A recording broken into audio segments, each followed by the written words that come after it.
When I was 18, my father fell off a cliff. It was a stupid way to die. There was a good moon, there was no wind, there was no excuse.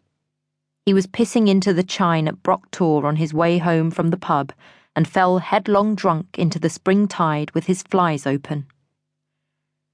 I spent that night on the beach with Corwin, watching the moon silver the sea, and later an image lodged in my mind of our father in slow descent, turning within a glittering moonlit arc of urine. When I confided this to Corwin, he was angrier than I had ever seen him. I had fixed the image, and now he must share it, with me, as if it were a memory.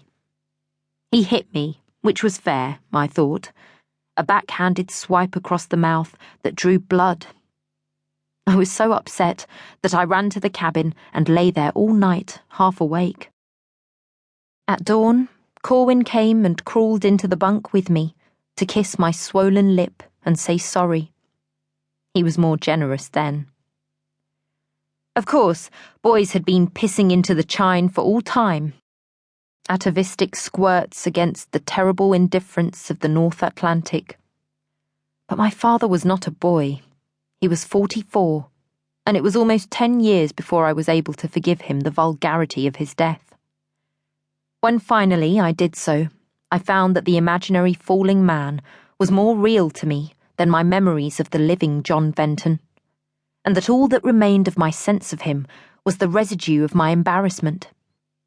I remember the exact moment of forgiveness. I was looking at a piece of sculpture in an exhibition, a model that lay on the floor.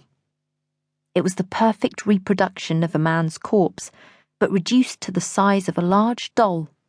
Or a baby, perhaps.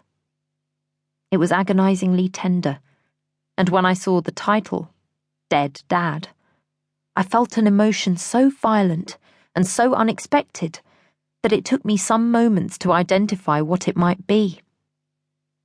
I thought of the man who had made this, how he had sat, dispassionate, by the naked corpse that had been his father, and had recorded every detail of the last of his physical presence in the world. I envied him, I realized. The emotion I was experiencing was envy. Oh, I thought, that's interesting. I did not share this with Corwin. He was off and away. I did think to tell Matthew and to ask him to explain his son, my father, to me. But by then, he had become translucent with age, as if he were screen-printed on fine silk, and I did not want to risk anything that might pierce or rend. I should have asked, of course, and not only then. Matthew was always disappointed to find me so uninquisitive. Matthew used to say that every tribe must have a rememberer of history. He often spoke in italics. It was an annoying habit, which Corwin has inherited. Matthew said that among tribal peoples, myth and history are passed down as if the teller has experienced it himself, in the first person. The teller does not recount, he recalls. "And who's to say," asked Matthew, "that he is not, in fact, remembering? What do we know of the fate of the soul?"